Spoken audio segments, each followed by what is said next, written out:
Hello everyone, for this retro anime review we're going to be looking at Armitage the Third. Armitage the Third is a 4-episode cyberpunk anime OVA released in 1995. It was directed by Hiroyuki Ochi and produced by Studio AIC. The story takes place in the future, in the year 2046, where humanity's technologies have progressed to a level that is far beyond what currently exists today. In this future, overpopulation on Earth has led humanity to terraform and build settlements and begin to colonize Mars. They have also developed extremely advanced androids that have progressed to the point where they are virtually indistinguishable from humans. The story sets out with one of our two main characters, Ross Syllabus, who is a police officer from Chicago who is transferred to Mars, arriving on Mars and meeting up with our other main character, his new partner named Naomi Armitage. The action begins as soon as Ross arrives on Mars, where he bumps into a man carrying a large suitcase. Ross and Armitage engage the man, but he escapes while dropping the suitcase.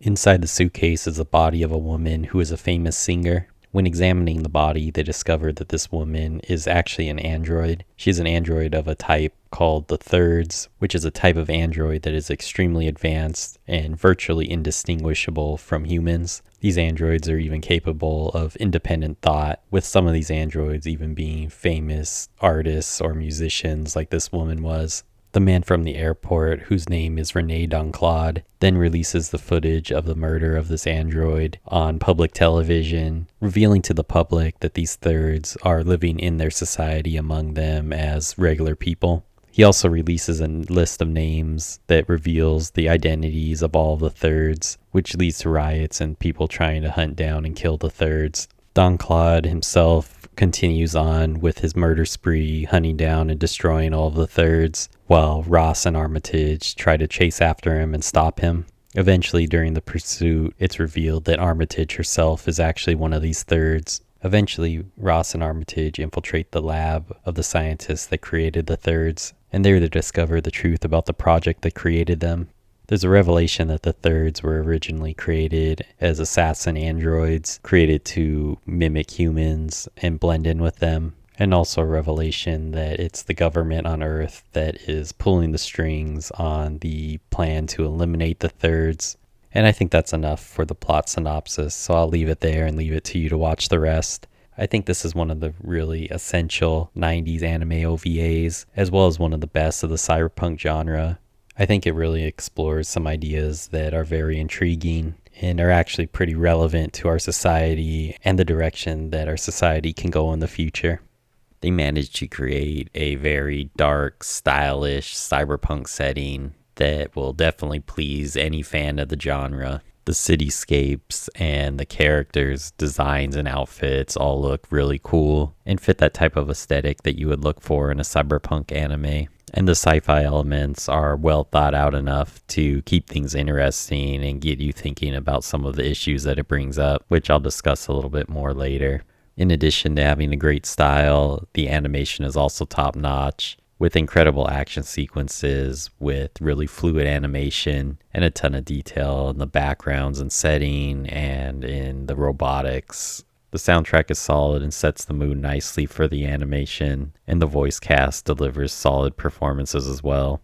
Usually I just watch the version with the original Japanese voice cast and don't really discuss the English dubs, but I did find something pretty interesting while looking at the English dub voice cast for this animation.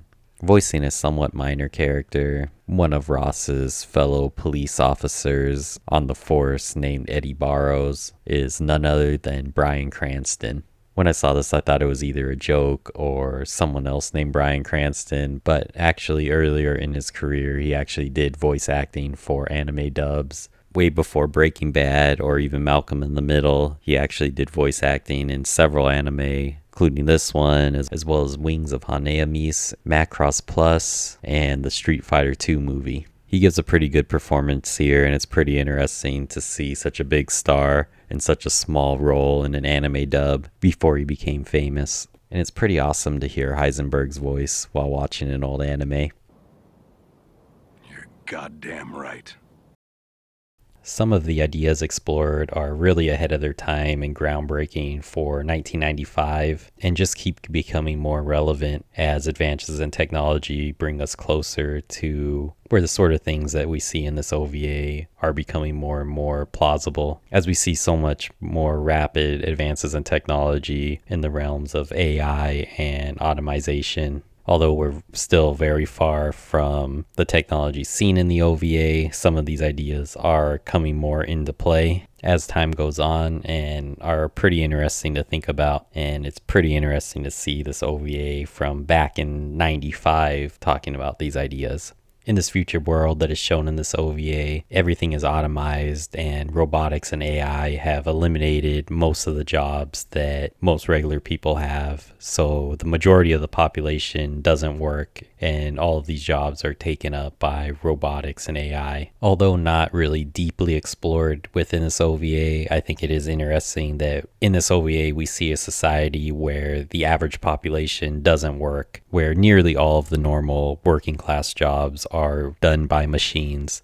This is something that would have seemed far in the future back in 95, but now we can see today that these technologies are actually existing and starting to be implemented. And with only just a bit more in the realms of technological advancement and maybe a lack of government regulation, we could almost see a society like this forming in a not too distant future. And another interesting idea that's explored here that isn't currently relevant now, but possibly could be relevant in a not too distant future, which is this idea of what does it mean to be human, and explores the ideas of what makes something a living thing. Because the androids in this anime are so advanced, they are able to have their own free will, and their thoughts and feelings are just as complex as organic humans are. They are able to do things like create original works of art or music and behave in a way and think in a way that is really indistinguishable from humans. But society as a whole doesn't value these androids' existence on the same level as natural humans, and the majority of people don't see them as equals, and many don't believe they have any rights at all. Where some people like Ross are able to accept the androids like Armitage as equals to themselves, many others consider them a threat to humanity's existence and call for their destruction.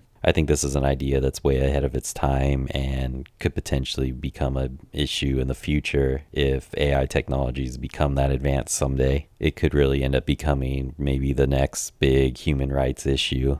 If androids like this exist someday in the future, some people will argue that androids don't deserve any rights because they're something that humans created and they're an object, where others may argue that they have just as much of free will as humans, and the electronic signals that control their mind are not less worthy of value than the chemical signals that control the human mind. So I think it's a really interesting argument if you really think into it. So I think this anime kind of touches on those issues and kind of gets you thinking about what humanity's future may look like someday. It's also a very entertaining anime that I would say is one of the better anime from its time period, and definitely a must-see anime if you enjoy the cyberpunk aesthetic. That's going to do it for this video. I haven't made too many videos recently, but I'm going to hopefully try to make more time and get more videos uploaded in the near future. So if you want to see those, please subscribe to the channel if you haven't already. And once again, thank you for watching.